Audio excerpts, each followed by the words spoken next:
Bonjour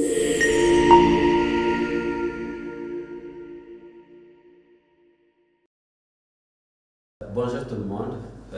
Merci beaucoup pour cet intérêt pour les formations, notamment les revues de portée qu'on appelle souvent les Scoping Review. Alors, il faut comprendre que pour tout le monde, que ce soit étudiant, enseignant ou autre intervenant sur le terrain, dans les projets de recherche ou dans les projets d'application sur le terrain, la recherche, plutôt la revue de portée qu'on appelle souvent Scoping Review, c'est une revue clé qui va vous permettre d'identifier les lacunes, les acquisitions, les réalisations sur une thématique donnée. Alors, lorsque vous voulez vous lancer sur des recherches sur le terrain, des actions sur le terrain, des projets sur le terrain, vous commencez tout d'abord par l'identification de ce qui a été réalisé, la littérature, de ce qui n'a pas été réalisé, donc les lacunes, vous allez les identifier, vous allez les cartographier, vous allez les voir non seulement pas en termes de temps, dans l'espace-temps, depuis combien d'années est-ce que ces actions sont faites, depuis combien d'années ces actions, ces réalisations sont faites, mais également vous pouvez voir dans l'espace, dans l'espace de façon géographique, quelles sont les régions sur lesquelles les actions ont été faites, quelles sont les régions sur lesquelles les actions n'ont pas été faites. Cette revue-là va vous permettre d'avoir une cartographie des activités, des réalisations, mais également des lacunes, parce que vous allez voir des régions vides d'activités versus des régions pleines d'activités, et cela va vous permettre d'ouvrir les yeux sur la réalité du terrain et vous lancer par rapport à des activités, par rapport à des recherches que vous allez faire pour permettre de répondre à une question précise. Vous voulez commencer quelque chose de nouveau, vous voulez faire une revue plus poussée, vous voulez juste avoir une idée globale de ce qui se passe sur le terrain, allez-y sur une Scoping Review, vous allez trouver tout ce qu'il vous faut pour pouvoir vous préparer par rapport à ce que vous avez envie de faire. Donc voilà, bonne chance. Bonsoir tout le monde, merci beaucoup.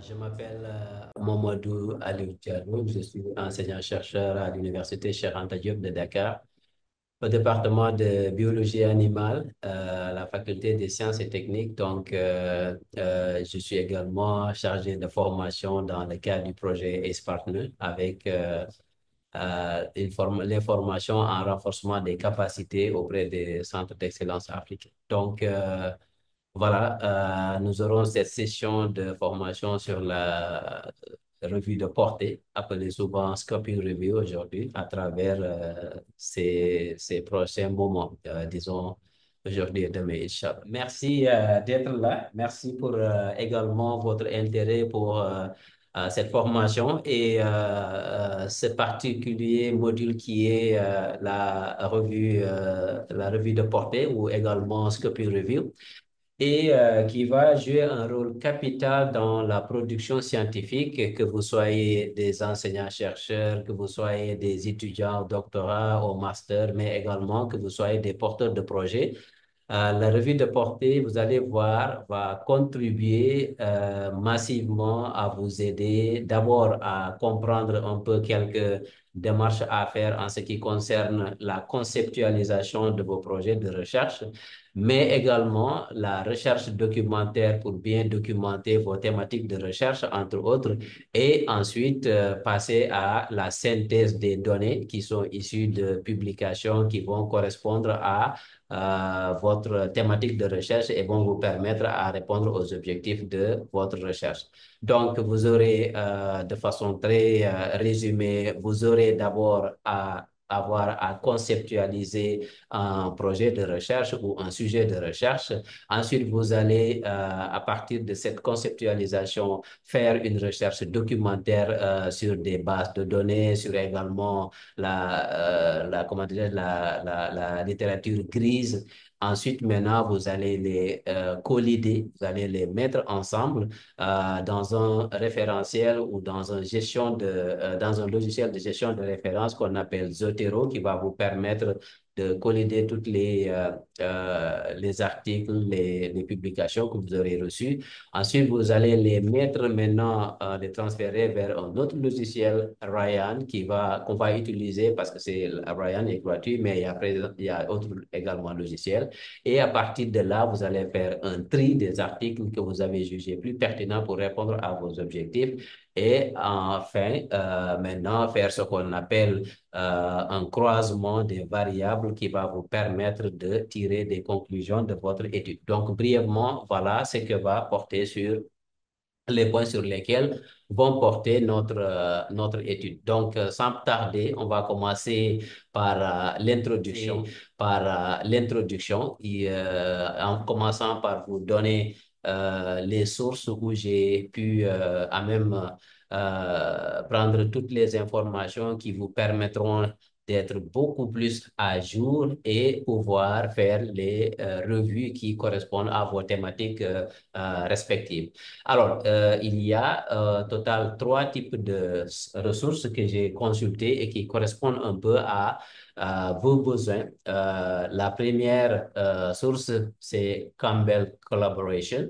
Alors, Campbell Collaboration, disons, c'est une structure ou c'est une institution, c'est une base de données, appelez-la comme vous voulez, mais en tout cas, en ce qui concerne la réalisation de revues systématiques en sciences sociales, Campbell Collaboration est l'institution idéale.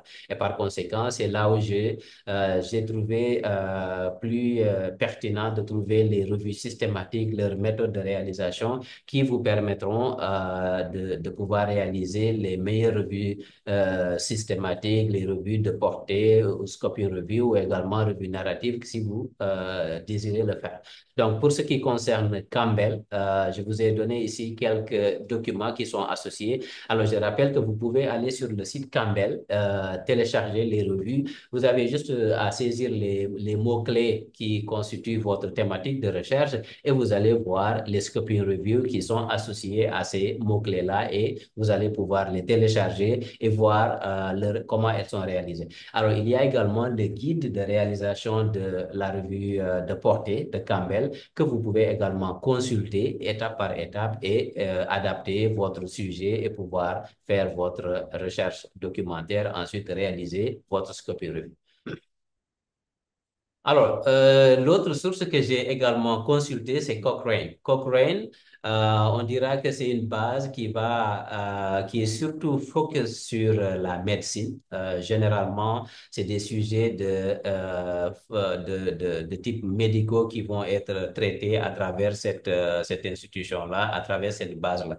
Donc, ils sont spécialisés dans la réalisation de revues systématiques, de revues de portée, mais également plusieurs autres types de revues qu'on dira revue synthèse, méta-analyse, entre autres. Mais leur seule spécificité, c'est qu'ils travaillent beaucoup avec des sujets de type médical. Alors donc, si vous avez un sujet qui est en lien avec le médical, allez-y au niveau de Cochrane. Et je vous ai donné le site cochrane.org. Là, vous pouvez facilement comment dirais-je, consulter, regarder, voir les sujets. Vous tapez juste les mots-clés et vous mettez scoping review ou revue systématique. Ensuite, vous allez voir le type de revue qui est réalisé avec des sujets qui vous permettent d'être plus pertinents.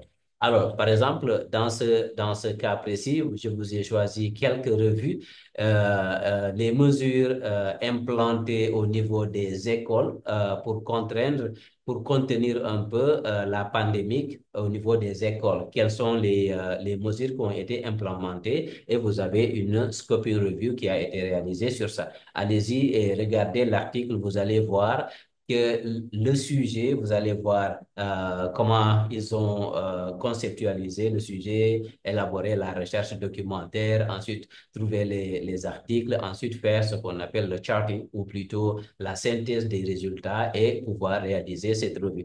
Vous avez également Scoping Review on Intervention to Improve Adherence to Reporting Guidelines in Health Research. So, vous avez également cette revue-là également et vous avez, comment dirais-je, un autre sujet qui est la télémédecine, les interventions pour améliorer un peu ce qu'on appelle les outcomes en obstétrique et gynécologie, santé obstétrique et gynécologie.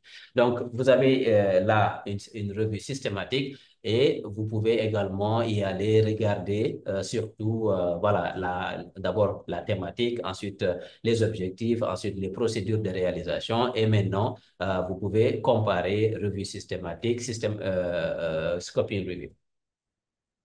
Alors, maintenant, si vous avez un sujet au niveau tout simplement ce qu'on appelle biodiversité ou environnement ou agriculture ou en tout cas nature, dans ce cas, l'idéal des institutions ou des bases de données, c'est Environmental Health Evidence.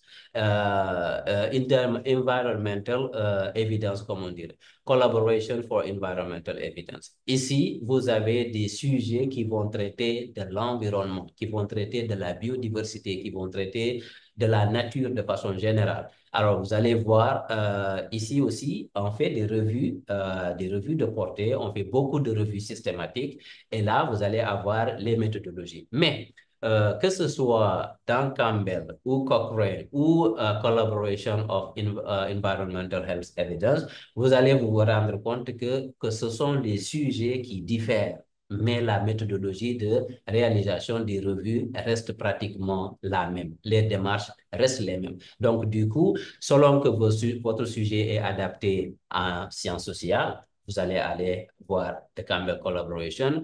Vous êtes dans le domaine médical, vous allez voir Cochrane. Vous êtes dans la nature, vous êtes dans l'environnement, vous allez aller à Collaboration for Environmental Health. Alors là, je vous ai choisi le guide standard de réalisation de la revue qui est ici Guideline and Standard for Evidence Synthesis. Là, vous allez voir le manuel qui va vous permettre de réaliser la revue. Ensuite, je vous ai choisi deux autres revues que vous pouvez consulter, des revues systématiques cette fois-ci, mais vous pouvez les consulter, vous allez voir que pratiquement c'est un peu la même chose. Environmental Health Education Outcome for Conservation. Ensuite, vous avez Acknowledging Indigenous Local Knowledge Facilities Collaborate in Landscape Approach Lesson. Donc là aussi, vous pouvez regarder ces différentes revues-là. Et puis, voilà, voir quels sont les sujets, comment les sujets sont traités, quels sont les objectifs, entre autres. Et là, quelles sont les démarches qu'ils ont utilisées pour réaliser ces revues. Voilà. Donc, une fois les sources auxquelles vous pouvez vous référer, consulter pour réaliser votre revue présentée. Voilà donc l'objectif pour nous de cet apprentissage, de cette revue, va tourner autour de 3 points. Dans un premier temps, nous allons décrire et expliquer ce qu'est une revue de portée, on appelle Scoping Review, et comment elle peut être appliquée. On va discuter de ce qu'elle est, mais comment elle va être appliquée sur le terrain en pratique. Ensuite, on va examiner, discuter les différents types de revues, de scoping review, donc selon les différents sujets, comme je vous ai dit, dans les différentes bases, Cochrane, Campbell Collaboration, et puis Collaboration Evidence. Vous allez également regarder comment est-ce que ces différents types de revues-là vont être appliqués dans la pratique. Ensuite, maintenant, enfin, on va décrire les étapes à suivre pour réaliser une revue de portée. Donc, l'importance de la revue, les étapes de réalisation de la revue et enfin, comment utiliser cette revue dans la pratique. Voilà ce que nous aurons à faire au cours de ce parcours de formation. Donc, je vous montre ici dans ce graphique les différents types de revues et leur pertinence par rapport au niveau de confidence, ou autrement dit, niveau de preuve, autrement dit, niveau de confiance de la preuve apportée par la revue, le niveau de degré disons, de preuve apportée par la revue. Donc, vous avez en haut, vous avez la revue systématique. En général, les revues systématiques sont classées top à cause de leur pertinence, à cause des démarches, à cause des connaissances synthétisées de la méthodologie, mais également des analyses qui sous-tendent ces revues-là pour apporter des réponses pertinentes par rapport à une question précise. Je rappelle que c'est une question dans le cas de la revue systématique. La question est bien précise. Alors, vous avez également Rapid Evidence Assessment, qui est un autre type de revue qu'on réalise et qui est également une revue très pertinente. Vous avez en droit la Scoping Review ou la revue de portée. Et enfin, au plus bas niveau, vous avez les revues narratives qu'on appelle également revues bibliographiques qu'on fait pour synthétiser des données sur une thématique donnée. Donc, selon, dans l'ordre, vous avez les revues narratives, les revues de portée, les revues rapid assessment et vous avez les revues systématiques au top. Alors, donc, avant de se lancer sur comment réaliser une revue de portée, tout d'abord, qu'est-ce qu'une revue de portée ou qu'est-ce qu'une scoping review? Alors, il faut comprendre qu'il y a différents types de revues et chaque type de revue est adapté à une question de recherche particulière. Alors, dans le cas des scoping review, vous avez c'est une revue de type synthèse. Toutes les revues sont des revues de synthèse, mais leurs différences, on va les voir. Dans le cas du scoping review, vous allez voir, c'est une revue de synthèse des données qui, dans un premier temps, bien sûr, rassemble et résume les informations provenant de différentes études de recherche. Rassemble et résume. Enfin, afin plutôt de produire des données probantes pour des personnes telles que vous avez le public, vous avez les prestataires de soins de santé, etc. Pourquoi pas la société publique, le ministère, etc. Les organismes de santé, les institutions, en vue de répondre ou d'orienter des décisions, des prises de décision dans un domaine donné. Donc, vous allez voir que dans cette revue, il y a rassemblé et résumé. Pratiquement dans toutes les revues, vous allez voir qu'il y a rassemblé et résumé, mais on va voir plus loin qu'est-ce qui fait la différence, malgré que dans toutes les revues, il y a rassemblé et résumé. Donc, vous allez ici, dans le cas de la Scopio Review, elle va s'adresser à des projets exploratoires qui cartographient systématiquement la littérature disponible sur un sujet. Alors, les mots sont choisis, sont choisis et chaque mot pèse dans son sens. Et cartographie, qui dit cartographier, comment dirais-je, fait allusion à, comment dirais-je, à l'état des lieux, à une cartographie, au mapping, on dira, de ce qui existe sur une thématique donnée. Donc, dans le cas de la revue de portée Scoping Review, la cartographie des connaissances disponibles sur le sujet est primordiale. Donc, c'est ce qui d'ailleurs va la différencier des autres types de revues. Donc, ici, projet exploratoire qui cartographie systématiquement la littérature disponible sur un sujet en identifiant, bien sûr, les concepts clés, les théories, les sources de preuves et les lacunes de la recherche. Alors, dans le cas de la revue, de la Scoping Review, c'est très important qu'on puisse identifier les preuves existantes, les lacunes existantes, afin de guider maintenant les prochaines étapes, soit d'un projet de recherche, soit d'une autre revue, mais également, en tout cas, d'autres études qu'on va réaliser à la suite de la réalisation de cette revue. Alors, gardez en tête que dans dans la réalisation d'une scoping review, les preuves, les lacunes sont à mettre en évidence sur un sujet donné en procédant par une cartographie systématique de la littérature disponible. Alors maintenant, cette revue-là, bien sûr, elle va suivre une approche systématique pour cartographier les preuves sur un sujet, identifier les concepts principaux, les théories, les sources, les lacunes, entre autres. Donc, toujours dans la perspective de précision ou de compréhension de ce qu'est la Scoping Review, il y a Code et al. 2012 qui avait identifié 4 questions, 4 raisons de réaliser une Scoping Review. Dans un premier temps, faire un résumé narratif destiné à fournir une vue d'ensemble. Vous adressez une question sur une thématique qui n'a pas été réalisée dans un champ de recherche donné. Je veux regarder qu'est-ce qui a été réalisé sur la production de miel au Sénégal, ou je veux regarder sur les infections. Excusez-moi, je suis dans du domaine donc je risque de parler trop d'infections, mais je veux regarder les différents types d'infections parasitaires chez les petits ruminants qui peuvent affecter les hommes, ou en tout cas les infections bactériennes, etc., qui peuvent passer de l'homme vers l'animal. Alors, je veux regarder cette thématique-là. Donc, dans un premier temps, je vais faire un résumé narratif destiné à me permettre de regarder l'ensemble des preuves existantes sur la thématique. En vue, donc, après cette vue d'ensemble, donc, on va avoir une base qui va nous permettre de dire que voilà, nous allons regarder telle thématique, nous allons regarder tel champ, parce qu'une fois que j'ai une vue d'ensemble, il y a tout de suite des directions qui se dégagent pour aller plus loin. Ensuite, on va évaluer l'étendue de la recherche disponible en cartographiant la base, les bases ou bien la base. On peut avoir plusieurs bases documentaires afin d'identifier les sources.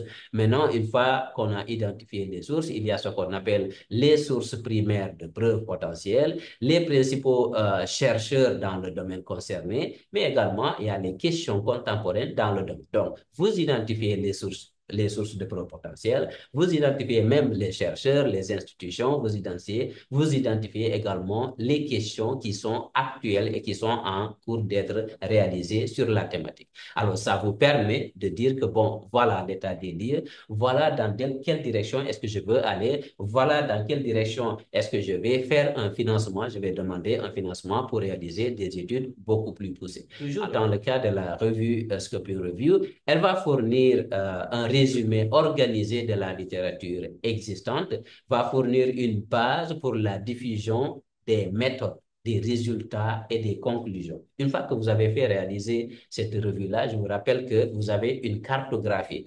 Quand on dit cartographie, vous pouvez avoir tout dedans. Ensuite, vous pouvez les structurer, les organiser de sorte à avoir des compartiments qui donnent des messages, dont chaque compartiment donne un message pertinent par rapport à une question de recherche donnée.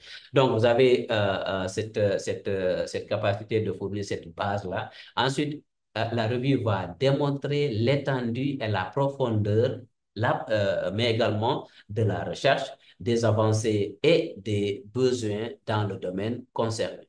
Vous avez également, il va permettre de guider l'élaboration et l'adoption de politiques dans le domaine concerné. Une fois que vous avez une vue d'ensemble sur la question donnée, sur la thématique donnée, bien entendu, là, vous pouvez décider avec conscience de faire des recherches ou d'investir sur une thématique qui vous semble la plus pertinente. Alors, elle va également fournir une base pour un examen et une analyse systématique complète et pour ce qui concerne, comment dirais-je, les sujets développés dans ces thématiques-là, affiner la nature des questions spécifiques. Alors, une fois que qu'elle a fait l'état des lieux et que vous avez catégorisé ou vous avez regroupé les questions par thématique et que vous avez vu des réponses apportées par rapport à chacune des thématiques, là, vous pouvez facilement dire que voilà, celle-là, voilà ce qu'on peut faire pour adresser cette question-là. L'autre, voilà ce qu'on pourra faire et ainsi de suite et affiner des questions plus précises. Au lieu d'avoir une question de vue d'ensemble, là, vous allez avoir des questions qui sont plus précises. Alors ensuite, maintenant, selon donc Asley aussi qui a utilisé, qui avait un peu pensé à pourquoi est-ce qu'il faut réaliser cette scoping review, il a répondu à peu près la même chose. Examiner l'étendue, la portée, la nature des recherches disponibles sur un sujet ou une question donnée. Déterminer l'intérêt d'entreprendre un examen systématique complet et ensuite résumer et diffuser les résultats d'une recherche sur un ensemble de données, par exemple hétérogènes ou complexes, comme on dirait, identifier les lacunes dans la littérature afin de faciliter la planification et la demande de recherche future.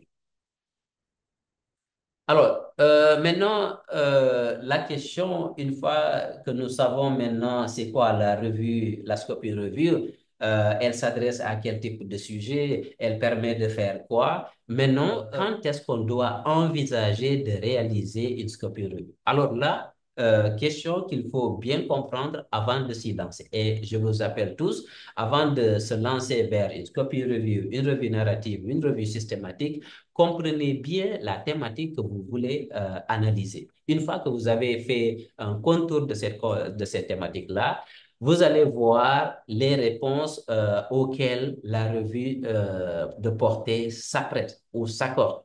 La revue systématique s'apprête à faire quoi? La revue narrative est adaptée à faire quoi? Ainsi, vous allez voir quelle est la revue la plus appropriée pour aborder votre question. Donc, quels sont les indicateurs qui montrent qu'un examen exploratoire pourrait vous convenir ou quels sont les indicateurs sur votre thématique de recherche qui vous indiquent que la Scopie Revue est la mieux adaptée? Premièrement, question au sujet de recherche de type général.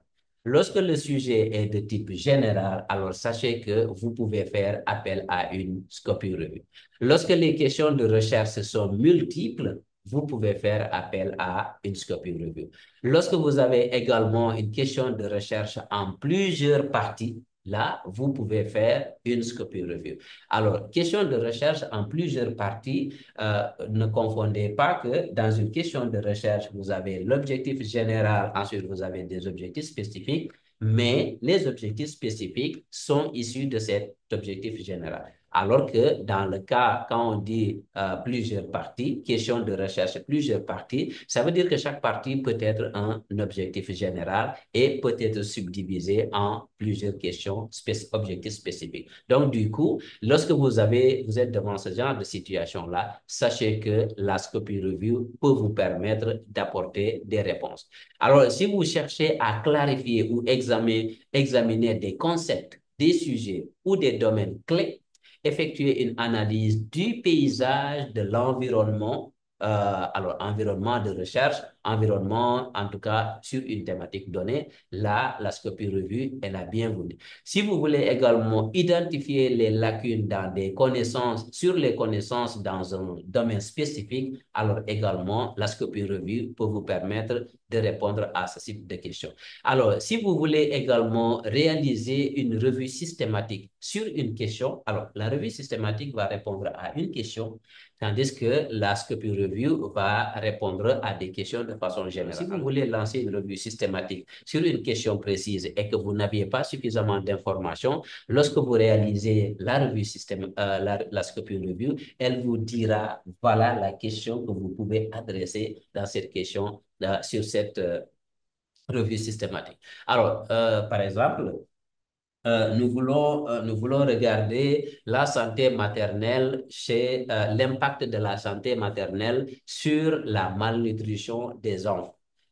Autrement dit, est-ce que la santé de la maman peut impacter l'état nutritionnel de l'enfant après la naissance? Alors, quand on dit santé de la maman, ben, il y a plusieurs facteurs que vous pouvez regarder. Vous pouvez regarder, est-ce qu'elle mange les 3 repas par jour? Vous pouvez regarder cela. Vous pouvez regarder, est-ce que la qualité de la nutrition de la maman est respectée? Vous pouvez regarder également, est-ce que, autre élément de nutrition, quels sont les aliments, les types d'aliments qu'elle consomme par jour. Donc, vous pouvez regarder tout cela et combiner, regarder l'effet de chacun. Donc, vous avez regardé de façon globale l'état de santé de la mère sur la malnutrition ou sur l'état nutritionnel de l'enfant. Maintenant, comment est-ce que une question, par exemple, sur la santé de la mère peut conduire à une revue systématique? Vous pouvez décider de regarder le type d'aliments ou la qualité des aliments, c'est-à-dire l'apport alimentaire en vitamines, en oligo-éléments ou autres. Quel est justement l'impact de cet aspect-là sur la nutrition de l'enfant? Donc, vous avez vu, vous êtes parti d'une revue, scoping review sur la santé de la mère et son impact sur l'état de santé de l'enfant, l'état nutritionnel de l'enfant. Vous avez réalisé une revue systématique sur la qualité nutritionnelle, les éléments nutritionnels, l'impact des éléments nutritionnels sur l'état nutritionnel de l'enfant. Donc voilà comment, à partir d'une Scopus Review, vous pouvez réaliser des revues systématiques. Donc voilà, il n'est pas également, merci, donc il n'est pas, c'est bon, oui, on reste là pour l'instant. Donc, il n'est pas pratique d'évaluer dans le cas de la scoping review. Alors, il faut comprendre que dans le cas de la réalisation des revues, notamment revues systématiques, une fois que vous avez collidé les articles, ensuite vous avez fait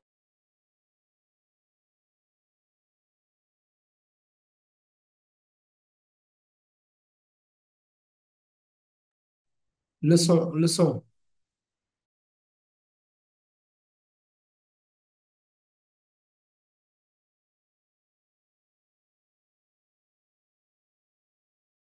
que vous avez finalement sélectionné après un long périple de critères d'inclusion et d'exclusion. Les articles que vous avez fournis comportent des biais. Vous comprenez que les résultats que vous allez tirer de ces articles-là vont également comporter des biais.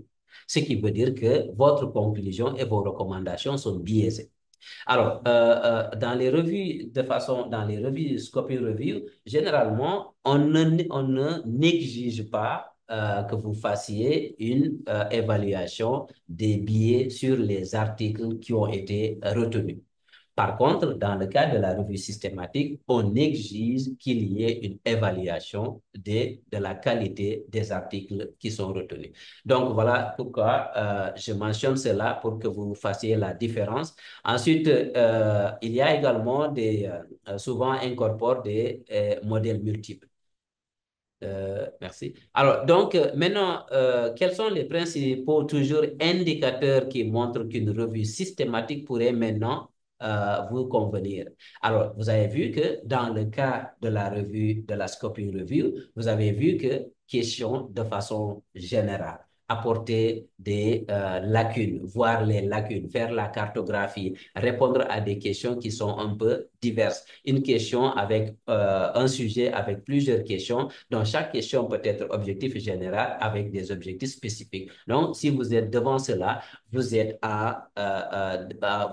comment dire, dans une situation où la revue ou la scoping revue est la meilleure adaptée pour répondre à vos questions. Dans le cas maintenant d'une revue systématique, vous allez voir que les principaux indicateurs qui montrent que vous devez réaliser une revue systématique, c'est la tentative d'identification, d'évaluation et de synthèse de toutes les données empiriques pour répondre à une question de recherche. Ici, c'est une question de recherche. Et en plus, elle n'est pas, c'est pas juste une question, la question est spécifique. Donc ici, vous répondez à une question spécifique. Autrement dit, est-ce que le fait de fumer chez les mamans va avoir un impact sur le poids de naissance? C'est une question très précise. Par contre, quand je disais tout à l'heure, est-ce que l'alimentation est-ce que l'alimentation ou la santé maternelle a un impact sur le poids de naissance? Vous avez vu, vous abordez plusieurs aspects. Quand je dis, est-ce que le fait de fumer, c'est une question précise, le facteur de risque, c'est de fumer et l'impact, c'est le faible poids de naissance. Donc, la question est très précise et dans ce cas-là, vous êtes en face de pouvoir faire une revue systématique. Donc, je voulais préciser ça pour qu'il n'y ait pas de confusion entre revue systématique et scoping review. Alors maintenant, un résumé sur les deux revues pour enlever les amalgames. Vous avez le scoping review en bleu et ensuite les systématiques review en jaune. Alors, vous avez les types d'auteurs ou en tout cas d'intervention. La question de recherche. Dans le cas d'abord pour les auteurs, vous avez dans le cas de la scoping review, une seule personne peut décider de faire une scoping review, aucun problème. Par contre, dans le cas de la revue systématique, il faut qu'il y ait plusieurs. Et même dans le cas de la Scopus Review, pour plus de clarté, pour plus de respect des règles de sélection, de méthodologie, on demande quand même à ce qu'il y ait au moins deux auteurs au minimum. Au minimum, deux auteurs pour réaliser au moins la tri, c'est-à-dire la sélection des articles. Excusez-moi. Donc, vous avez, dans le cas de la revue systématique, c'est des équipes. Donc, vous avez une équipe, par exemple, qui collige qui d'abord, qui conçoit le sujet, concevoir le sujet, identifier les mots-clés les plus pertinents pour faire la recherche documentaire, les synonymes, les termes associés. Donc, ceci étant identifié, le tableau réalisé, il y a une équipe qui va se charger de faire la recherche documentaire sur les bases de données, les bibliothèques, la littérature grise, etc., et cumule ces articles-là. Il y a maintenant une autre équipe, deux étudiants, trois, entre autres, qui vont faire le tri. Parce que généralement, dans les revues systématiques, vous avez jusqu'à 2000, 3000. Je me rappelle, moi, j'ai travaillé sur une revue systématique qui avait 14 000 articles à sélectionner. C'était vraiment fastidieux. Donc, vous voyez qu'une seule personne ne peut pas le faire.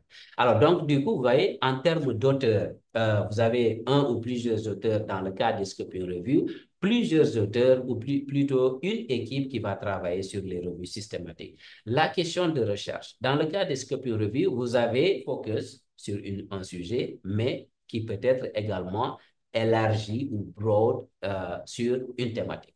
Alors, dans le cas de la revue systématique, le sujet est bien précis, ça veut dire centré. Alors, vous avez pour les critères d'éligibilité maintenant des articles qu'il faut inclure, comme que dans la revue, dans la Scopus Review, vous faites une cartographie, vos critères d'inclusion seront beaucoup plus larges que dans la revue systématique où vous avez des sujets bien précis et qui fait que vous ne pouvez pas avoir des critères d'éligibilité flexibles. Les critères d'éligibilité sont bien définis et stricts, pas de flexibilité. Alors, dans le cas des résultats, dans le cas de la revue de portée ou scoping review, vous avez des résultats qui sont globaux et qui vous donnent une idée d'ensemble de ce qui est fait sur la thématique.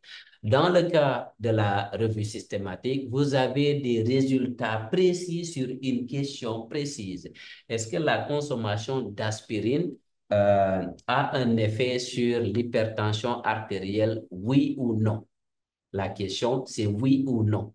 La revue systématique vous dira que oui, la consommation d'aspirine est en faveur de la réduction de l'hypertension artérielle. La question a été précise et la réponse est précise.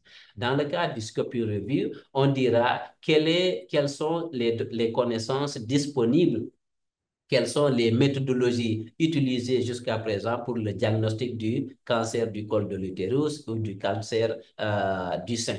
On vous dira, voici, la palpation est là, la mammographie est là, la PCR est là, etc., etc. Donc, lui, il vous liste tout un ensemble de résultats. Vous voyez que question précise, réponse précise, question globale, réponse globale. Alors, donc, vous avez également l'évaluation ici des études.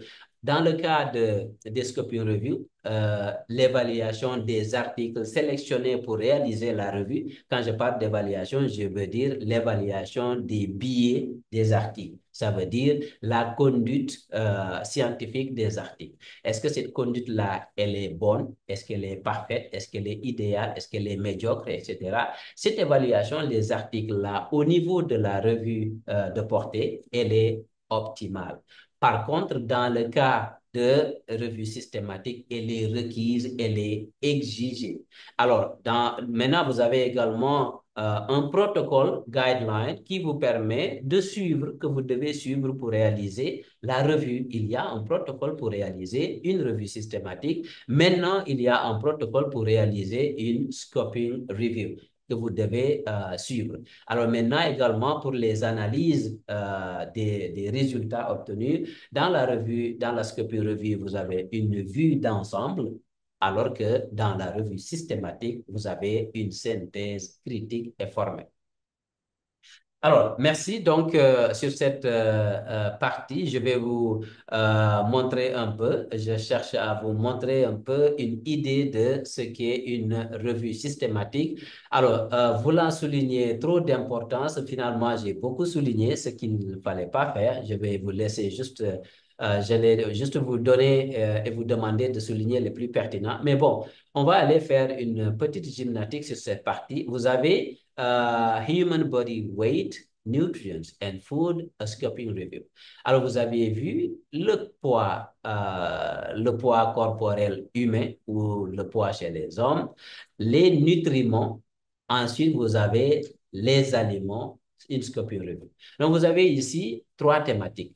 Le corps déjà qui constitue une thématique. Alors, quand on parle du poids du corps, vous avez faible poids, vous avez poids moyen, vous avez maigre, vous avez obèse. Tout ça constitue le poids chez les humains. Alors, vous avez également pour les nutriments, vous avez plusieurs, vous connaissez tout ce qu'on appelle sucre, tout ce qu'on appelle salé, sucré, salé, vous avez salade, entre autres.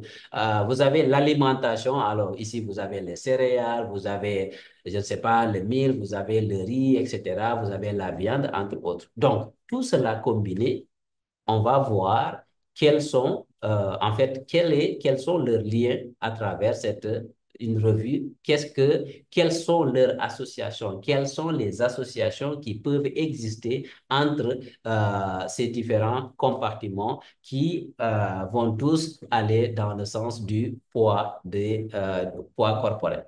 Alors, on vous dit ici, the aim of this article, Scoping Review, is to elucidate the current knowledge for the potential role of body weight for setting and updating dietary reference value and food-based dietary guidelines. The following research questions were formulated. Donc, vous voyez ici que l'objectif ici, dans un premier temps, c'est d'élucider.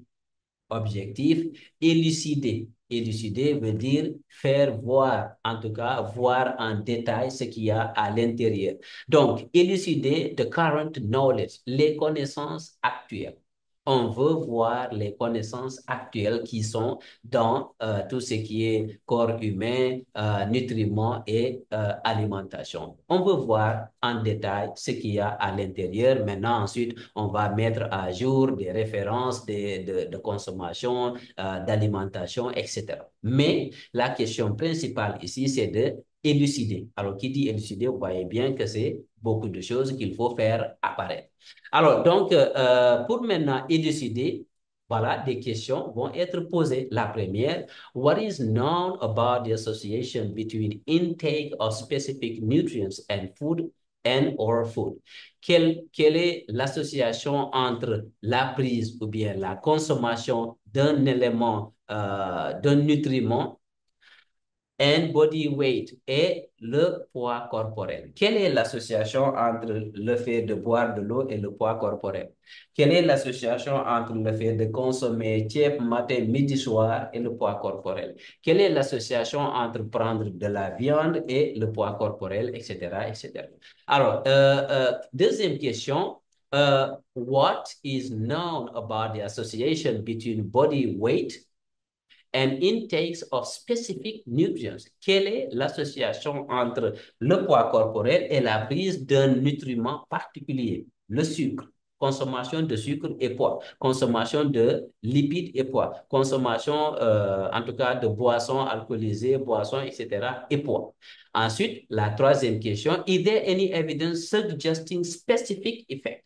Est-ce qu'il y a des évidences? Est-ce qu'il y a des preuves qui suggèrent qu'il y a un effet spécifique, par exemple, de la consommation de chocolat sur la baisse du poids corporel? Est-ce qu'il y a une association? Est-ce qu'il y a des preuves qui montrent qu'il y a une association nette entre le fait de manger des légumes le soir et la perte de poids. Le fait de, je ne sais pas, prendre une boisson spécifique et la perte de poids ou l'augmentation du poids. Et vous avez vu que dans cette revue-là, on se pose plusieurs questions. Or, chacune de ces questions peut être un objectif général et ensuite on peut en tirer des objectifs spécifiques. Alors maintenant, si après avoir posé ces questions-là, la méthodologie de la recherche documentaire, c'est quoi? Identify potentially relevant articles. Donc, c'est identifier les articles qui vont traiter de ces trois thèmes, body weight, nutrients and food. Donc, voilà ce que la recherche documentaire va faire. Et vous avez vu, pour eux, ils ont regardé une seule base de données, PubMed. Alors, et malgré qu'ils se sont limités là, vous allez voir que les résultats leur ont permis, ce que j'ai souligné un peu en rouge ici, changes in intake of specific nutrients. Vous avez vu, à la première phrase, on dit, first, the overall body of evidence based on findings from systematic reviews and meta-analysis of observational and clinical studies indicate that changes in intake. Donc, les résultats obtenus à partir de revues systématiques, mais également des méta-analyses, montrent que des changements de consommation de nutriments ou de la prise de nutriments en quoi sucre, fibres, comment dirais-je, fat ou graisse ou en tout cas huile ou lipides. Or, food sugar va avoir, comment dirais-je, va avoir un modeste changement. En plus, c'est à short terme, c'est-à-dire en termes très, très réduits. À court terme, j'allais dire, vont avoir un changement de poids, une modification du poids à court terme. Donc, voilà un résultat qu'ils ont trouvé. Maintenant, deuxièmement, no study in our search associated any association between body weight and intakes. Donc, un résultat que certains diraient que ce n'est pas un résultat, mais c'est un résultat. Dans un premier temps, ils ont trouvé que les prises de certains aliments, de certains nutriments vont avoir un changement à court terme sur le poids. Mais un autre résultat, c'est qu'ils n'ont pas trouvé d'études qui ont montré une association sur une des questions. C'est un résultat. Ils n'ont pas trouvé. C'est un résultat. Vous voulez vous lancer dans ça? Ben, allez-y maintenant, vous pouvez faire votre recherche. Un autre article, donc voilà, ici on vous dit Living with Social Thought, a Scoping Review. Donc c'est dans une revue ici, je vais vous la laisser lire et identifier vous-même les questions, la méthodologie, c'est un peu la même chose. Les gens qui vivent avec une idée de suicide en Scoping Review. Vous allez voir qu'également on fait la même chose. On va formuler la question, on va identifier les bases de données, ensuite on va faire la recherche, on va identifier les articles pertinents et finalement on va aller faire un croisement et trouver les résultats pertinents. Alors donc, il y en a également, je vous ai choisi différents types d'articles dans différents domaines. Ici, vous avez un sujet sur l'agriculture, the effect of agriculture output market, accessible intervention on agriculture. Donc, vous avez des mises, des changements pour les agriculteurs, disons, avantages qu'on va mettre à la disposition des agriculteurs et voir son impact socio-économique sur la sécurité alimentaire dans les pays en développement. Donc, vous avez également une question qui est large et vous allez adopter vous avez vu le background, ensuite la méthodologie, comment chercher les articles et trouver également les résultats, les études pertinentes, ensuite faire ce qu'on appelle le croisement, le charting pour trouver les résultats. Alors, éventuellement, encore une deuxième, c'est toujours comment dirais-je, la même revue, mais toujours ici, on vous donne les critères de sélection, on vous donne en détail avec un, farm market, deux, access to input, contact farming intervention, etc. Ça, ce sont les critères de sélection des articles qu'ils vont utilisés dans la revue. Et vous avez vu, au total, ils vont avoir un nombre de 52 366 études qui ont identifié au total 439 papiers pertinents. Donc, finalement, et qui proviennent de 53 pays. Donc voilà, après vous allez voir que par la suite, on va identifier des critères d'inclusion, d'exclusion qui vous permettent de retenir que les articles pertinents pour faire votre revue. Alors, donc maintenant, je vous ai montré à travers ces quelques diapos les différents types de revues et en insistant sur ce qu'est la Scopus Review, comment d'abord comment elle est définie, quelles sont les questions adaptées, ensuite quelles sont les étapes de comment dirais-je, quels sont les types de questions qu'elle va répondre. Maintenant, nous allons regarder étape par étape comment est-ce qu'on réalise une Scopus Review. Et là aussi, je vous donne deux opportunités, celle de Joanna Briggs Institute et vous allez voir également le Cochrane Institute. Mais je vous ai donné le Campbell, ça c'est dans la lecture, dans les articles que je vous ai envoyés à lire. Je vous ai donné également le Campbell Institution pour ce Scopus Review. Donc, on va juste parcourir ces critères-là et à la fin, on va essayer de voir si on va attaquer la seconde qui est la recherche documentaire. Donc, dans un premier temps, il faut penser à un protocole. Ensuite, réaliser un protocole dans lequel vous allez avoir le titre, le contexte, les questions et les objectifs de la revue. Réaliser ce protocole-là vous va permettre d'aller beaucoup plus vite. Mais avant même de réaliser le protocole, pensez à l'équipe. Il faut qu'il y ait quelqu'un qui sait très bien, qui est à l'aise dans la recherche documentaire, l'autre qui est très bien dans les différents logiciels, l'autre qui est très bien dans la rédaction d'articles. Alors, pendant que moi, je suis en train de faire la recherche documentaire, une fois que nous avons décidé de faire la revue, on a identifié la thématique, nous avons donné les mots-clés, identifier les mots-clés et tout, nous allons le donner à quelqu'un qui va faire la recherche documentaire. L'autre, entre-temps, va faire la recherche, la revue de la littérature pour rédiger déjà l'introduction. Et maintenant, après que avoir terminé, nous allons se mettre ensemble pour sélectionner les articles et passer à la rédaction. Ça vous permet de gagner du temps. Une revue ne peut pas dépasser 6 mois. Au maximum, en 6 mois, vous devez avoir terminé votre revue. Donc ici, vous allez avoir à définir les critères d'éligibilité et faire une recherche exhaustive, sélectionner les sources de base de données pertinentes, extraire les données, faire des graphiques, des résultats, ensuite faire les conclusions et des implications des résultats. Alors, le protocole, donc, prédéfinit les objectifs et les méthodes et détaille les plans. Il peut être affiner si nécessaire, c'est-à-dire signaler tout changement, etc., réadapter, entre autres. Alors, il faut voir comment l'étape est-elle opérationnalisée dans la littérature. Alors, opérationnaliser, c'est comment est-ce que vous allez faire cette recherche-là sur la littérature en regardant, bien sûr, c'est d'autres protocoles. Vous avez, lorsque vous regardez, vous consultez d'autres articles, d'autres revues qui sont publiées, vous voyez comment est-ce qu'ils ont réalisé leur protocole. Et ne vous cassez pas la tête à inventer votre propre protocole. Une fois que vous avez votre sujet, vous avez fait une recherche documentaire préliminaire, vous allez voir des revues qui ont été réalisées dans le même domaine, mais qui n'adressent pas forcément la même question, mais qui présentent des protocoles de recherche qui vont vous permettre d'aller plus rapidement.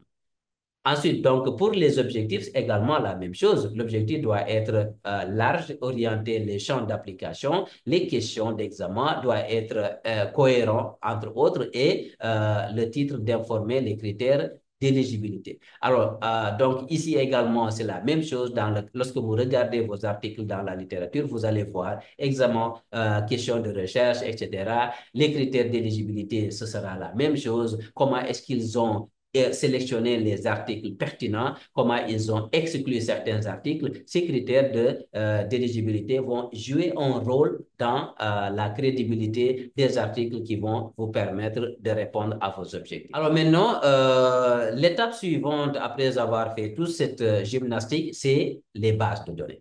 Il faut trouver les bases de données pertinentes qui répondent à ou qui contiennent les publications qui vous permettent de pouvoir répondre à votre article articles de recherche. Alors, ce n'est pas toutes les bases de données qui donnent tous les articles. Il y a des bases de données larges qui publient pratiquement beaucoup de thématiques. C'est le cas de Google Scholar, PubMed dans le cas de la médecine, Science Direct, Web of Science, Scopus, entre autres, qui vous permettent d'avoir des données, mais également, il y a des bases de données qui sont spécialisées, par exemple, la gynécologie, la psychiatrie, etc., qui quand même donnent des références, des articles qui sont spécialisés dans ce domaine-là. Donc, faites bien connaître les bases de données qui sont les plus pertinentes pour vous permettre d'obtenir vos articles. Alors, l'analyse des listes des références, ensuite la recherche dans la littérature grise. Quand on parle de littérature grise, c'est souvent des documents qui ont été réalisés mais qui n'ont pas été publiés. Si vous prenez des ONG qui travaillent sur le terrain, sur une thématique donnée, par exemple l'USAID, vous prenez Oxfam, vous prenez d'autres ONG sur le terrain, la Banque mondiale, l'OMS, etc. Ils travaillent sur le terrain, ils réalisent des documents, mais qui ne sont pas forcément publiés, mais vous pouvez les avoir sur leur site web, vous pouvez leur contacter, vous pouvez leur demander de vous envoyer ces documents qui vont entrer dans la réalisation de votre. Alors, donc, premier niveau de sélection, lorsque vous avez terminé maintenant la sélection, vous avez terminé plutôt la recherche documentaire dans les différentes bases de données, vous allez importer dans Zotero, puis dans votre. Parfois, je rappelle aussi que les outils de réalisation de revues systématiques peuvent permettre d'aller directement sur les bases de données et de les importer directement. Par contre, d'autres préfèrent que vous importer à partir d'une autre source, souvent avec les logiciels de gestion des références. Et dans ce cas, vous pouvez avoir la sélection des articles vous pouvez importer les articles à partir de votre logiciel, Zotero par exemple, ou comment dirais-je, EndNote, ou je me rappelle également, c'est voilà, Menley qui peuvent également avoir un rôle très pertinent dans d'abord la gestion la collecte des articles et ensuite leur transfert vers le logiciel. Niveau 2 de sélection maintenant, c'est que vous allez être deux. Ensuite, vous allez examiner l'un de façon totalement indépendante. Vous allez définir d'abord les critères d'inclusion des articles que vous allez partager à l'autre personne qui va faire une première sélection. Vous faites une première sélection, vous confrontez les deux et vous regardez est-ce que vous collectionnez, vous triez les articles, est-ce que vous les sélectionnez de la même façon? Est-ce que les articles que je considère comme inclus, est-ce que ce sont les mêmes articles qui seront considérés par l'autre comme étant inclus? Au cas où il y a une divergence, vous allez réaffiner les critères de sélection et maintenant vous allez avoir un coefficient capable de 80, au-delà de 85%, ce qui veut dire que vous comprenez la même façon d'inclure les résultats. Ensuite, vous allez avoir un formulaire graphique d'enregistrement des caractéristiques des études incluses et des informations clés relatives aux questions de l'examen. On verra, c'est ce qu'on va appeler le Prisma diagramme. Alors, maintenant, le graphique, c'est extraire les données pertinentes des sources incluses. Ça veut dire, une fois que vous avez les articles, vous pouvez extraire les articles là, d'abord au niveau du logiciel de réalisation de la revue. Ici, ça va être Ryan ou Covidence. Et maintenant, une fois que vous aurez les résultats, les articles les plus pertinents, vous allez extraire cette fois-ci non pas les articles, mais les variables qui vont vous permettre de répondre à vos objectifs. Alors ensuite, vous allez passer à la présentation des résultats. Plusieurs façons de présenter les résultats. D'abord, il y a certains qui préfèrent faire la courbe de l'évolution des publications. Ensuite, d'autres vont faire également la cartographie spatiale de l'origine des articles, les pays qui ont publié les articles. Ensuite, cela, vous allez faire un tableau caractéristique des articles qui ont été inclus. Ensuite, maintenant, vous allez faire ce qu'on appelle un diagramme où vous allez croiser les objectifs de votre question et les articles. Donc, vous mettez auteur, etc. Vous mettez les objectifs et vous mettez les résultats. Maintenant, c'est ce tableau-là qui va vous permettre de réaliser votre revue et pour chaque objectif, pour chaque résultat, vous pouvez maintenant discuter et commenter. Alors maintenant, une fois que vous avez fait cela, bien entendu, il faut dire quelles sont les implications des résultats de ces recherches-là, de ces résultats-là par rapport à la littérature, par rapport à vos objectifs, par rapport au futur, par rapport aux perspectives de résultats, par rapport aux perspectives de réalisation de revues, aux perspectives de recherche, aux perspectives, etc., etc.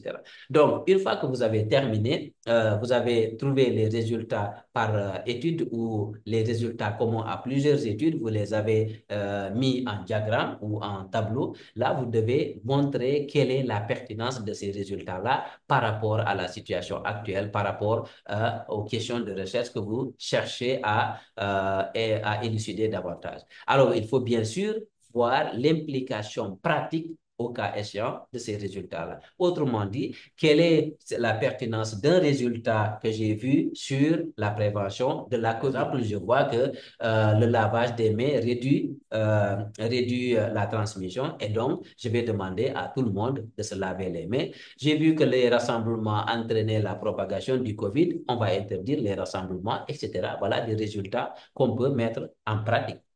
Alors donc, en résumé, de façon très simple, élaborez un protocole, énoncez clairement votre question de recherche, établissez vos critères, recherchez dans plus d'une base de données, examinez les listes de références, entre autres, présentez des résultats sous forme de diagramme, présentez un organigramme, identifiez les implications pour la recherche et pour la pratique. Alors, maintenant, ça c'était pour John Briggs. Maintenant, on va regarder le cas dans le cas de Cochrane. Vous allez voir également que c'est pratiquement la même chose. Et lorsque vous regardez maintenant, comment dirais-je, Campbell Collaboration, vous allez également retrouver la même chose. Donc, avec Cochrane, vous avez identifié, formulé la question de recherche, rassemblé, résumer, communiquer les résultats, identifier les résultats pertinents, sélectionner les études, extraire, présenter les données. Donc, pratiquement, c'est la même chose qu'avec, comment dirais-je, Campbell et John. Alors ici, souvent aussi, nous sommes comme je vous ai dit, dans Cochrane, on est dans le domaine médical. Et là, les gens vont faire beaucoup plus un accent sur ce qu'on appelle le modèle PICO. Il y a PICO, il y a PCC, il y a PECO, etc. Alors, qu'est-ce que cela veut dire? PICO, P veut dire population, la population sur laquelle l'étude va être faite, l'intervention va être faite, ou la population qui est exposée à un facteur de risque donné. L'intervention, ça peut être l'intervention, ça peut être l'exposition. Alors, par intervention, on peut dire qu'est-ce que les gens ont fait ou qu'est-ce que l'investigateur a fait ou en tout cas, quelle intervention a eu lieu sur cette population qui a modifié leur état de santé. Je donne un exemple. Une population d'enfants de 0 à 3 ans, je leur donne la vaccination. Dans ce cas précis, mon intervention, c'est la vaccination. Alors, dans une population qui n'était pas, qui vit dans un environnement isolé, si je viens mettre une usine qui crache de la fumée, bien sûr, l'intervention ici, ce sera la fumée à laquelle je vais exposer cette population. Donc, voici ce qu'on appelle des interventions. Alors, le comparateur, ici, souvent, on compare par rapport à un groupe qui n'a pas reçu cette intervention-là. Autrement dit, je prends des enfants qui sont vaccinés et je vais les comparer à des groupes qui ne sont pas vaccinés et voir quelle est l'intervention de la vaccination sur la protection contre la COVID. Autrement dit, vaccinés, non vaccinés, quel est le risque de faire la COVID? Alors, study design, outcome, souvent, c'est le résultat de l'intervention, c'est le résultat de l'exposition. Et study design veut dire tout simplement le devis de l'étude ou le plan de l'étude. Plan, est-ce que c'est un devis transversal, rétrospective, prospective, étude de cohorte, etc. Alors, donc, je vous présente ici quelques schémas de PICO, participants, population, patients, etc. L'intervention ici ou intérêt, c'est l'inhalé, un exemple inhalé de la fumée. La comparaison ici, c'est des gens qui n'ont pas reçu l'intervention. Et l'outcome, c'est la maladie ou l'issue ou les résultats. Pour PICO, vous avez patient, population. Ensuite, vous avez exposition, c'est l'événement, c'est l'exposition, c'est l'environnement. Et les comparaisons, c'est ceux qui sont pas exposés à cet environnement-là ou à cette intervention-là. C'est ça qu'on va appeler PECO. Alors maintenant, concernant les questions, donc, excusez-moi. Donc, une fois que vous avez terminé, vous avez identifié votre population d'études, les interventions auxquelles elles sont soumises ou les expositions auxquelles elles sont soumises, vous allez voir les outcomes, la maladie, le facteur de risque, entre autres. Maintenant, vous avez identifié cela, il faut voir est-ce que la revue que je cherche à faire, est-ce qu'elle n'est pas déjà réalisée? Parce que si vous avez identifié une thématique de recherche sur laquelle vous allez travailler et que cette revue-là a été déjà réalisée, ça n'a pas de sens de refaire cette revue. Il faut d'abord vérifier si elle a été publiée, une telle revue a été publiée, oui ou non. Où aller? Vous allez généralement avec Cochrane pour ceux qui font médical, PubMed, Prospero, mais également Campbell, etc. Vous allez voir s'il y a des articles qui sont publiés en lien avec les mots-clés de votre thématique. S'il y en a, lisez, est-ce qu'ils traitent la même question de la même façon? Si elles traitent la même question de la même façon que vous, alors ne répétez pas, changez. S'ils traitent la même question, mais de la même façon que vous, regardez comment vous pouvez adapter votre question et faire à peu près la même revue, mais adressant des questions différentes. Donc voilà, question primaire, existe-t-il des revues? Question secondaire, effectuer des recherches documentaires pour voir s'il y a des publications ou pas. Et Prospero, c'est le meilleur endroit où vous pouvez trouver ces publications parce que les gens enregistrent les revues dans Prospero. Next. Alors, donc, je vous donne ici la base Prospero. Vous avez vu ici, vous pouvez entrer, vous entrez juste les mots-clés là où c'est écrit recherche. Vous tapez les mots-clés de votre revue ou de la revue que vous envisagez de réaliser. Pas le titre. Tapez juste les mots-clés et ça va sortir. S'il y a des publications qui sont faites, les publications vont sortir. Si ça ne sort pas, ça veut dire qu'il n'y a pas de publication. Mais ne le faites pas sur une seule base de données, faites sur plusieurs bases de données pour pouvoir s'assurer qu'il n'y a pas de publication sur cette thématique donnée.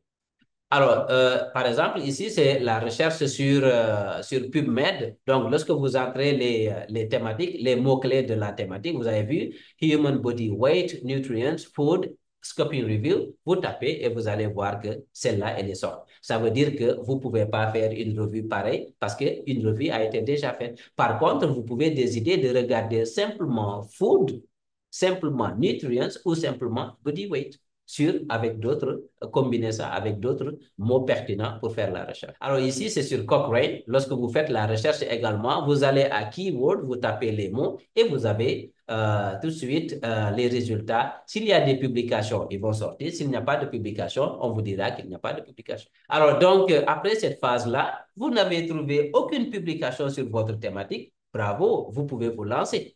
Alors maintenant, où est-ce que vous allez chercher les articles pertinents pour répondre à vos objectifs? Voici quelques sites que je vous donne. Cochrane Library, PubMed, le NIH, comment dirais-je, Clinical Trial .gov, vous avez Scopy, vous avez Web of Science, mais vous avez également Science Direct, vous avez Care Info, vous avez Science, comment ça s'appelle, MDPI, vous avez West Africa, Africa Journal Online, vous avez plein de bases de données où vous pouvez faire votre recherche documentaire.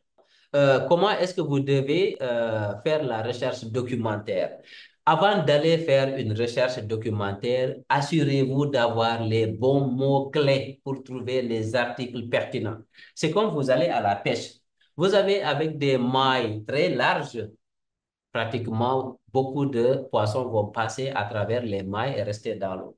Vous allez avec des mailles très serrées, vous allez ramasser beaucoup de débris, incluant de gros poissons. Et vous ne voulez pas de tout ça. Donc, trouvez les mots-clés les plus pertinents pour capturer les articles les plus pertinents. Alors, pas de mots-clés vagues, des mots-clés très précis, Body Mass Index, Nutrients, Meals.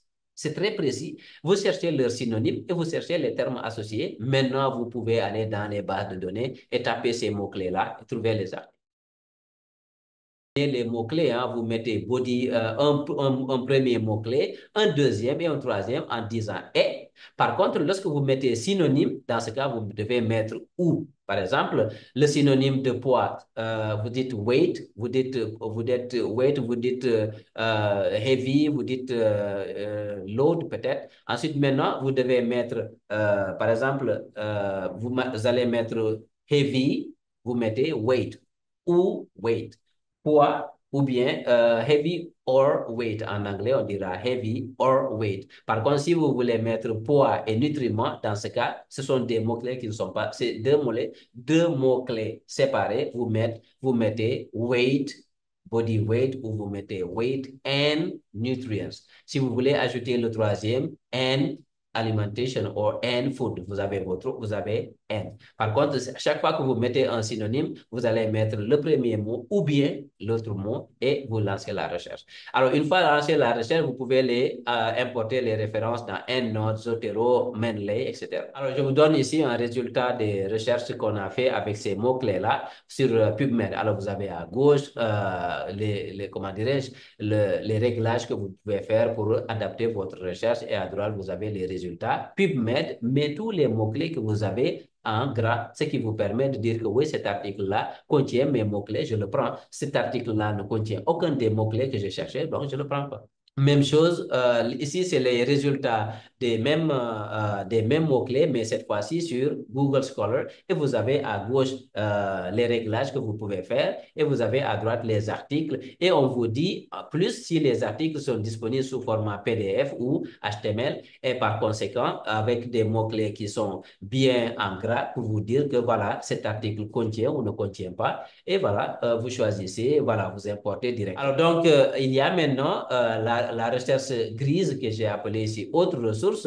Ici, c'est surtout les ONG, les institutions qui travaillent sur cette thématique-là, mais qui n'ont pas forcément publié leurs articles ou qui ont plutôt des rapports. Alors, il faudra les contacter, aller leur site, dire que vous êtes intéressé, vous travaillez sur cette thématique-là et vous êtes intéressé d'avoir les résultats de leurs travaux sur le terrain et par conséquent, vous aimeriez avoir quelques-uns de leurs. Ils vont vous envoyer une liste de publications ou une liste de documents qui vous permet d'ajouter votre documentation qui va faire partie de votre littérature grise. Alors ici, une fois que vous avez terminé maintenant la recherche, vous importez tous les articles dans ici Zotero qui vous permet d'enlever les doublons parce que vous avez cherché vous avez fait des recherches dans PubMed, dans Google Scholar, dans Science Direct, dans Web of Science, etc. Vous les avez tous importés dans un logiciel. Évidemment, un article peut être publié plusieurs fois dans différentes bases de données, et donc vous allez avoir des doublons. Maintenant, si vous importez ça dans Zotero, vous allez voir que vous allez facilement enlever les doublons et avoir le nombre d'articles le plus pertinent que vous allez maintenant trier.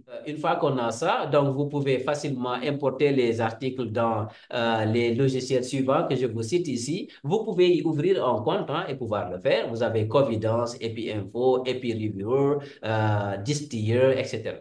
Et là, vous pouvez les importer après faire le tri. Donc voilà, l'étape 3, c'est la sélection des études à partir des logiciels du tri. Donc c'est ce que je vous ai dit tout à l'heure. EpiInfo, plutôt EpiReviewer. Ensuite, vous avez Ryan, entre autres. Et là, vous avez les mots-clés pour inclure et les mots-clés pour exclure. Lorsque vous êtes devant le logiciel, vous allez définir les mots-clés pour inclure un article et des mots-clés pour exclure un article. Et là, vous allez juste suivre les mots-là. Vous cliquez sur un titre, le titre apparaît et les mots-clés pour inclure apparaissent, pour exclure apparaissent. Et puis, vous excluez ou vous incluez. Alors, voici l'exemple que je vous montre ici sur Ryan. Vous avez importé les articles dans Ryan. Vous avez ici, vous cliquez sur un titre, le résumé apparaît avec les mots-clés pour l'inclure. Donc, vous lisez le résumé, vous jugez est-ce que vous devez l'inclure ou pas. Si c'est à inclure, vous cliquez sur Include. Si c'est à exclure, vous mettez Exclude. Si vous n'êtes pas certain, vous mettez Maybe. Donc, après avoir fini d'inclure les articles et de les exclure, vous allez réaliser un diagramme qui est comme ça, qu'on appelle un diagramme Prisma, qui explique la suite, l'ordre que vous avez sélectionné pour inclure et exclure les articles.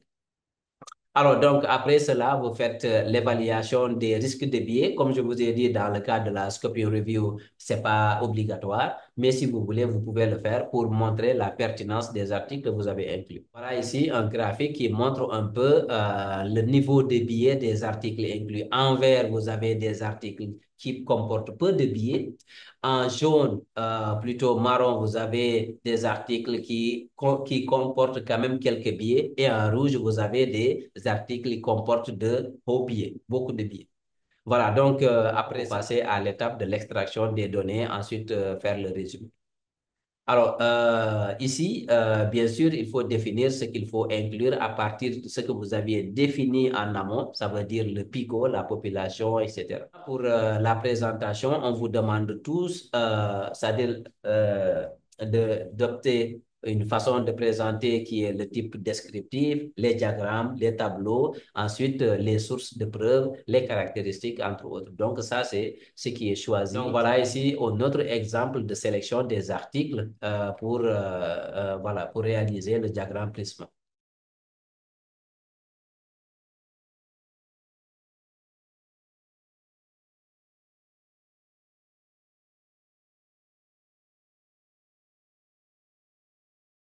Bon, ici, c'est la caractéristique des articles que vous avez inclus. Vous avez vu, vous mettez les auteurs, vous mettez les pays, les informations. Ensuite, vous allez avoir les résultats. Pour chacun des articles, vous faites l'extraction. Un autre exemple où vous avez vu la répartition des articles par continent ou par région. Ensuite, vous avez par différentes... voilà, nombre d'articles, Africa, East Africa, etc. C'est juste des types de résultats que vous pouvez utiliser. Ici, c'est nombre d'études qui sont liées au papier, donc la durée 2 à 4 ans, etc. C'est un type de résultat que vous pouvez également utiliser pour, comment dirais-je, illustrer vos résultats. Voilà, donc pour la discussion, vous allez thème 1, vous discutez thème 1, résultat thème 1, discussion 1, résultat thème 2, discussion 2, résultat thème 3, etc. Voilà, donc en conclusion, c'est ça la revue, la Scopus Review, présente, identifier les forces, les faiblesses de ce qui est dans la littérature, des réalisations dans les études. Et maintenant, à partir de là, vous pouvez adresser des questions beaucoup plus précises. L'étape suivante, donc, c'est ça. Vous devez vous inscrire. Vous avez les différentes bases où vous allez inscrire. Comment dire, vous avez terminé votre revue. Hein. Maintenant, vous allez l'inscrire. Vous pouvez la publier. Vous publiez le protocole. Vous pouvez publier dans des journaux que vous voulez, comme vous pouvez l'inscrire dans les bases de données telles que Prosper. Next. Alors, maintenant, en conclusion, c'est la Scopus Review est très importante pour cartographier la littérature sur une thématique émergente ou évoluante. Alors, elle peut être faite étape par étape avec des recherches très précises allant de la conception, ensuite de la recherche des documentations et lancer les bases d'une revue systématique. Quelques références que je vous recommande à consulter pour vous permettre de réaliser des très belles revues. Voilà, merci de votre attention. Parfait. Et on se voit dans 10 minutes. Merci. La revue Scopus Review ou revue de portée, c'est une revue qui, en fait, s'adresse à des questions de façon générale. Ce n'est pas des questions spécifiques, c'est plutôt des questions de type général. Elle vous permet d'avoir une idée globale sur une thématique donnée ou un thème de recherche, ou en tout cas, lorsque vous allez débroussailler sur une thématique ou un thème de recherche. Alors, une fois que vous lancez sur la revue, elle va vous permettre d'avoir tout cela et vous dire que voilà ce qu'il y a sur le terrain, voilà ce que vous pouvez, voici les forces, voici les faiblesses, voici les lacunes, voici sur quoi vous pouvez vous lancer pour pouvoir, en tout cas, vous investir et optimiser vos chances de succès sur votre projet.